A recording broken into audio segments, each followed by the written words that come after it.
Holiday, hi, how are you? Hi, Charles. Good, thank you. Happy Halloween. I see your Yeah, happy. pumpkin. Yeah, I got a couple pumpkins and Great. Suspiria. It's Halloween. I can never tell in the UK. Is Halloween like is it a big deal or is it more? I feel like it's getting bigger. Hmm.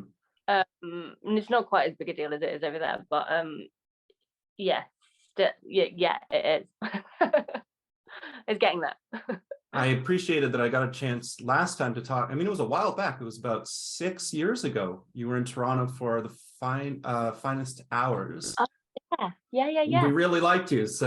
And you've been back at the film festival a few times. You had I think I have. 3 films at the festival, and your show, The Capture, funny enough, I watched it the first season not as research, which is kind Oh, of rare for really? me. Great. Usually when I'm Oh, watching, good. it's to Oh, prepare for an good. interview or potentially, and I Yeah. really liked it. I watched your Comic-Con at home. I think that was maybe either what got me into it or right after. And then this past season, watching it for research as well, I saved the last 2 for last night, caught them, and I think you nailed it. I mean, the first season was great, but this season felt even more. It was chilling, Yeah, and it's brilliant. it just feels so big, theatrical, of the time, of the moment. I'm always Yeah, thinking about what's happening politically right now, and it just feels like it's like I'm shuddering. It's haunting even. What's it like yeah. to make a show like this? Well, I mean, I love it. I love Ben's writing. I love the first season. I love the second season. His just the kind of the tightrope he walks uh between sort of like reality and sci-fi, or reality and Hmm. fiction, or that kind of like what's possible and what's probable in terms of what could be happening in the world. And I think that and I think he that kind of balance in that play he does so cleverly. And he's such um a kind of a genius at suspense and tension and keeping Hmm. you guessing. Um and yeah, and so I mean I watch it, and I think I mean I would definitely watch it if I wasn't in it. But I often don't sort of feel like I want to watch what I'm in, but The Capture I definitely do. It's sort of the plot is so good and so strong that I kind of forget I'm in it and can just watch it and enjoy it for what it is. Hmm. You've since I mentioned some of your earlier films, I'm reading about you talking about the work that you're doing. I mean, it must feel like this is a show where you felt like it was time, like this is like maybe like a culmination a little bit of the work that you've been doing since you were a kid. How has it felt in terms of your art that you're coming into a project like this one, and you uh, it really feels like you have sort of the mastery on screen. You're so cool, you're so icy, it almost doesn't feel like you at all.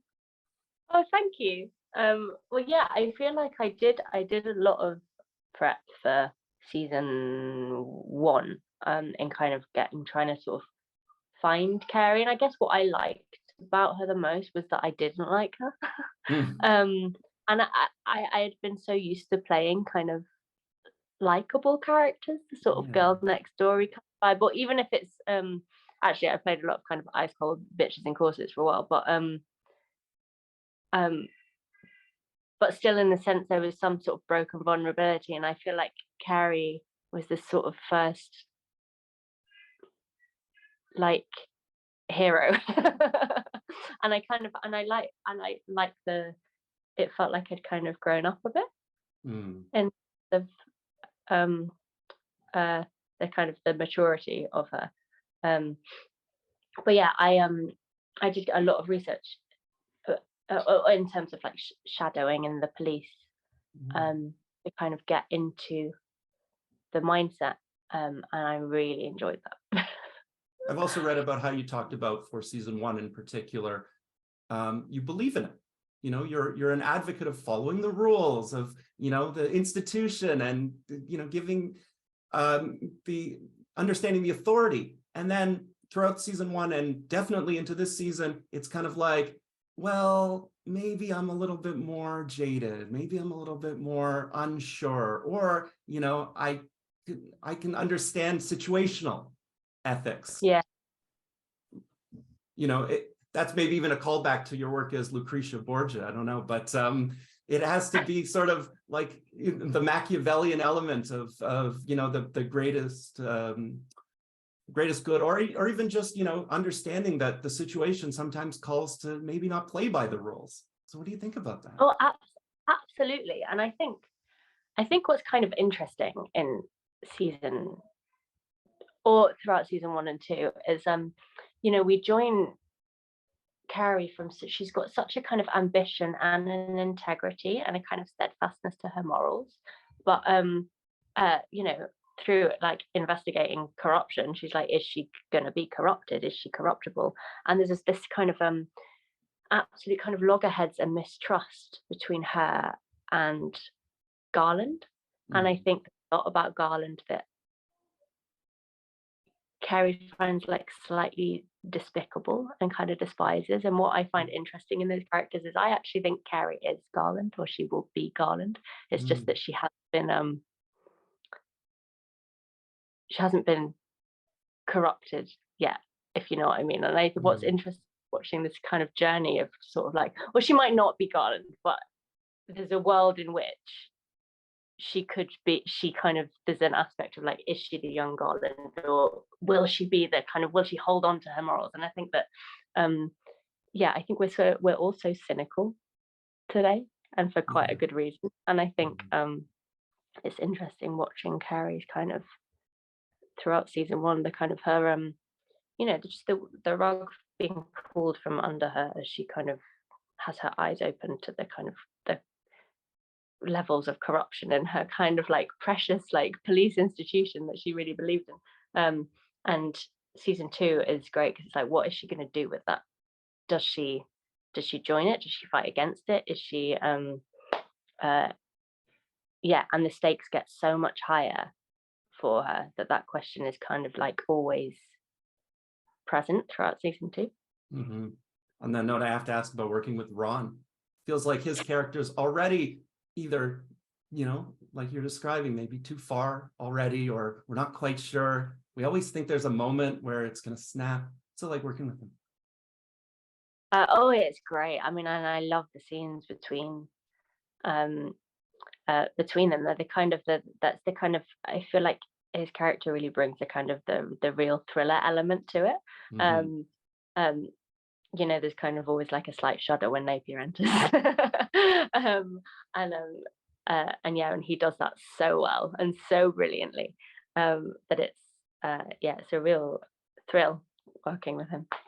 What's it like to star in a show like this, and to hear the response that it does, and then to see sort of the state of the world right now, the state of your country? It's not, I know it's not, it doesn't line up exact, but it really feels like it does. You know, when you shoot a show like this, it feels like it's way ahead of its time as well. Yeah, completely. I mean, I remember in when we were doing season 1, it's like things just started, every new story that came out, it just became more and more relevant. And you know, where you're just kind of like, in a way that sometimes you're just like, God, Ben, are you like a predictor of the future? You kind of, yeah. And yeah, it kind of, he really like tests your cynicism. He's a prover of cynicism. How do you feel about that? Are you a big believer in, you know, I'm even thinking about the interviews that I'm doing. I didn't even heard of Zoom prior to 2020. The whole idea of reality. You know, I was going to hold a whole thing about how, you know, maybe you yourself, it's like, what, like you might be a deep fake, or what even is it? You know, what's the reality of you? And, you know, you've talked about that too, about, you know, your image, and, you know, you don't want to get misconstrued and things like that. How has this sort of affected your feelings about reality? Yeah, I mean, what's kind of interesting also, like doing slightly off the question, sorry, but when we were filming season 2, we kind of end up using technology, like each time you're on a film set, there's kind of new technology. And so there are aspects, if, and obviously we're filming post COVID.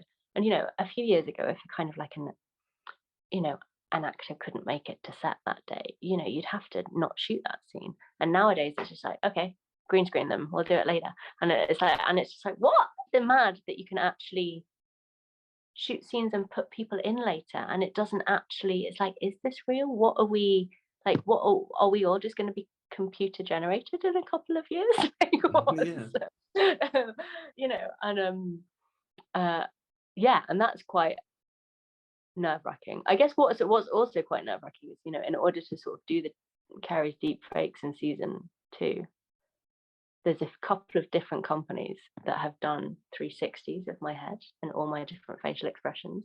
And you just think, God, that's quite scary. That information is so easily out there. But, literally it could be like type a script and Holliday says it.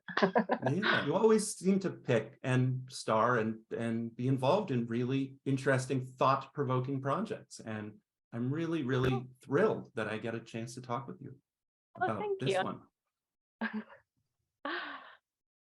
So I wanted to thank you and to say all the best as well. I really appreciate it. Thank you. It's been great speaking to you.